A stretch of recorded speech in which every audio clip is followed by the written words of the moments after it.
Good morning student. आज हम जल के बारे में पढ़ेंगे। जैसे कि आप सब भी जानते हैं कि जल जो है वो बहुत ही ज़्यादा महत्वपूर्ण पदार्थ होता है हमारे जीवन के लिए। तो जल के लिए सभी के लिए जल टॉपिक है आपका, सभी के लिए जल।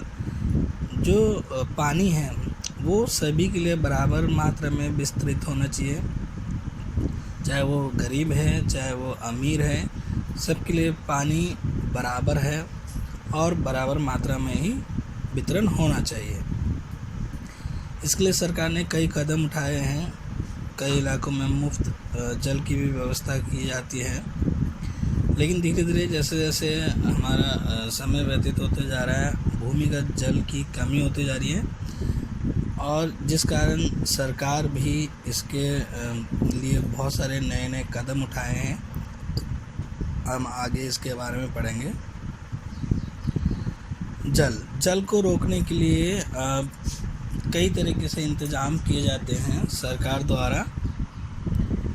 वर्षा के प्रतिरूप के अध्ययन से भारत के विभिन्न क्षेत्रों में जल उपलब्धता का पूर्ण सत्य सामने नहीं आता। भारत में वर्षा मुख्यतः मानसून पर निर्भर करती है। इसका अर्थ है कि वर्षा की अवधि वर्षा के कुछ महीनों तक ही सीमित रहती है।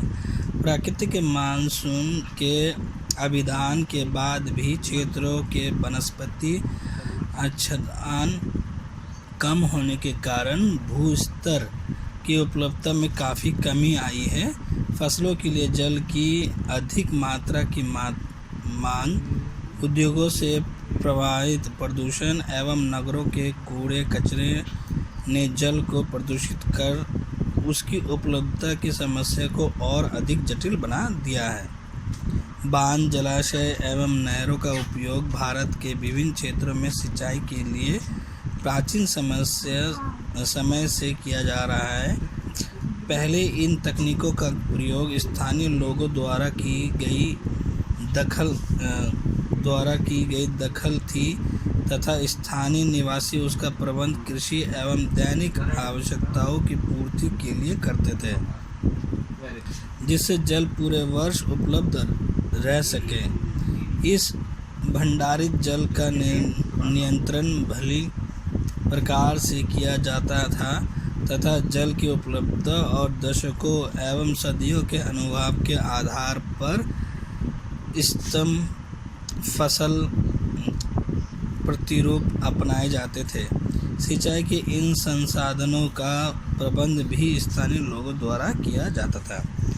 अर्थात जो पहले जो पानी का जो यूज़ होता था वो जो हम वहाँ के जो आम नागरिक होते थे उसके द्वारा ही किया जाता था।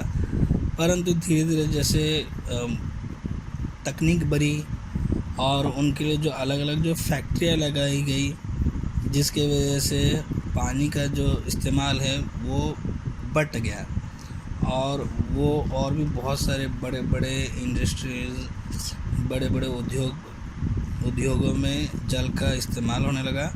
साथ ही साथ जो उद्योगों से जो कूड़ा कचरा निकलता है या हमारे घरों से जो कूड़ा कचरा निकलता है वो जल को दूषित कर देते हैं, जिसका उपयोग हम सीधे तरीके से नहीं कर सकते हैं।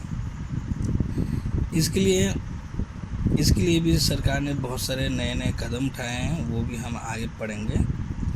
इस वीडियो में इतना ही। आगे के लिए हमारा नेक्स्ट वीडियो देखें।